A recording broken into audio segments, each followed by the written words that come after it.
루피가 손가락으로 가리키며 말했다. 파트 5. 네 번째 법칙. 만족스러워야 달라진다. 챕터 15. 재미와 보상 두 마리 토끼를 잡는 법. 1990년대 후반 공중보건 일을 하는 스티븐 루비는 고향 네브라스카주 오마하를 떠나 파키스탄의 카라치로 가는 편도 비행기 티켓을 끊었다. 카라치는 세계에서 가장 인구가 많은 도시 중 한 곳인데 1998년까지 900만 명 이상의 사람들이 이곳에서 살고 있었다. 파키스탄의 경제 중심부이자 교통 요충지인 카라치는 공항과 항구 몇 곳이 가장 활기차다.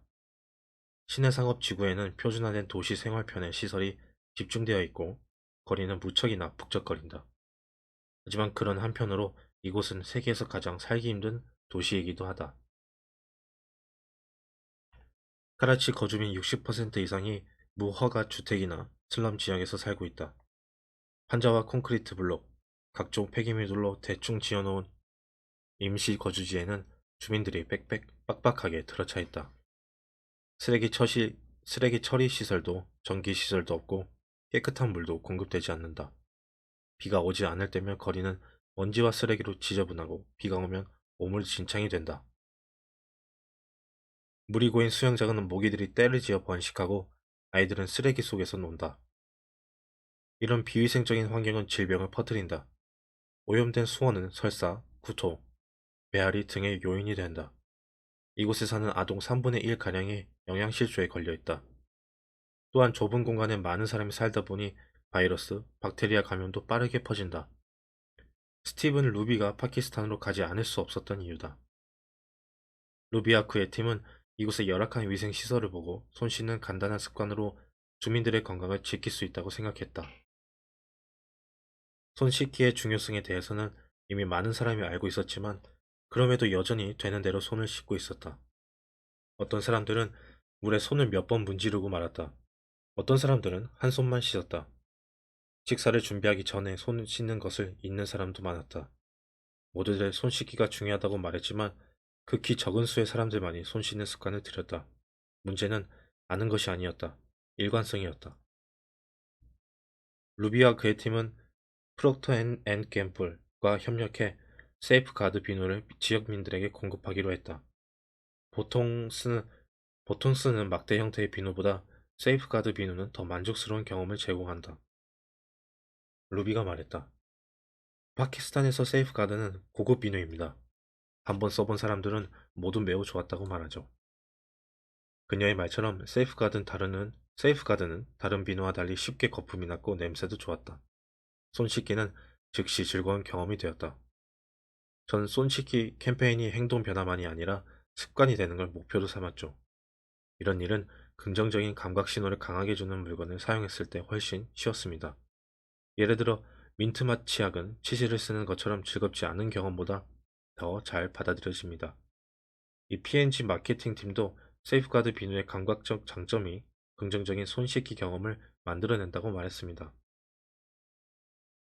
수개월 만에 그곳에 거주하는 아이들의 건강은 급격히 좋아졌다. 설사병 비율은 52%까지 떨어졌고 폐렴은 48%까지 떨어졌다. 피부에 박테리아가 감염되어 생기는 농가지는 35%까지 떨어졌다. 장기적인 영향은 훨씬 컸는데 루비는 이렇게 말했다. 6년 후 우리는 카라치로 돌아가 몇 집을 방문했습니다. 6년 전 무료로 비누를 제공하고 손 씻기를 권했던 집의 95% 이상이 비누와 물이 있는 손 씻을 장소를 갖추고 있었습니다. 5년이 넘는 동안 따로 비누를 주지 않았음에도 그들은 손을 씻는 것에 무척 익숙해져서 그 습관을 유지하고 있었습니다. 이는 네 번째 행동 변화 법칙을 보여주는 강력한 사례다. 만족스럽게 만들어라. 우리는 경험이 만족스러울 때 그 행동을 더 반복해서 하곤 한다. 이는 전체적으로 논리에 맞다. 비누로 손을 씻을 때 좋은 냄새가 나고 거품이 잘 나는 것 같은 아주 사소한 일일지라도 즐거운 감정은 강한 신호가 되어 뇌에 이런 말을 속삭인다. 느낌이 좋군. 다음에 또 해야겠어.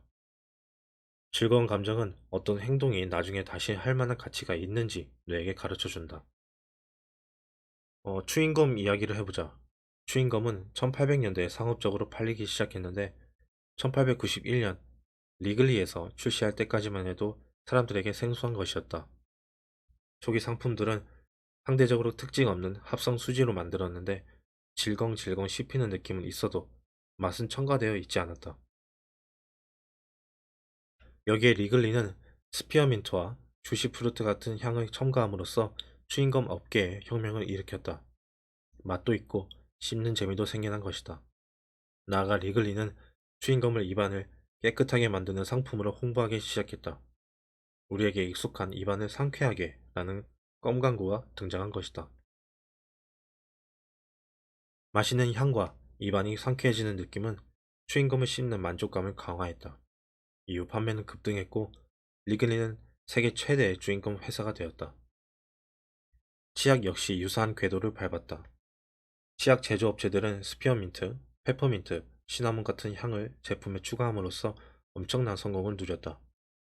이런 향들은 치약의 효용성을 증대시키지는 않는다. 단지 입안이 깨끗해지는 느낌을 만들어내고 칫솔질을 할 때 더욱 즐거운 경험을 만들어줄 뿐이다. 내 아내는 센소다인 치약을 사용하다 말았는데 뒷맛이 나쁘다는 게 이유였다. 결국 그녀는 민트향이 더 강한 다른 브랜드 제품으로 바꾸었다. 반대로 어떤 경험이 만족스럽지 않다면 그것을 다시 할 이유는 거의 없어진다. 조사 과정에서 나는 한 여성의 이야기를 듣게 되었는데 그녀에겐 상대방을 미치게 만들 정도로 자기 도취에 빠진 친척이 있었다. 이 자기 중심주의와 시간을 덜 보내기 위해 그녀는 그가 옆에 있을 때면 가급적 따분하고 지루하게 행동했다. 몇 차례 그렇게 행동하자 그 친척은 그녀를 피하기 시작했다. 그녀가 무척이나 재미없는 사람이라고 인식했기 때문이다. 이런 이야기들은 행동 변화의 가장 기본이 되는 법칙에 관한 증거다. 보상을 주는 것은 반복한다. 힘든 것은 피한다. 미래에 무엇을 할지는 과거에 보상을 받았거나 힘들었던 것에 영향을 받는다. 긍정적인 감정들은 습관을 만드는 반면 부정적인 감정들은 습관을 파괴한다. 분명하게 만들어라. 매력적으로 만들어라. 하기 쉽게 만들어라. 이 세 가지 행동 변화 법칙들은 지금 이 순간 어떤 행동을 시도하도록 공모한다. 그러나 네 번째 법칙인 만족스럽게 만들어라는 다음에 어떤 행동을 반복하도록 공모하는 것이다. 이로써 습관의 순환고리가 완성했다. 하지만 여기에도 함정이 있다. 우리는 우리는 단순히 만족감을 추구하는 게 아니라 즉시적 만족감을 추구하기 때문이다.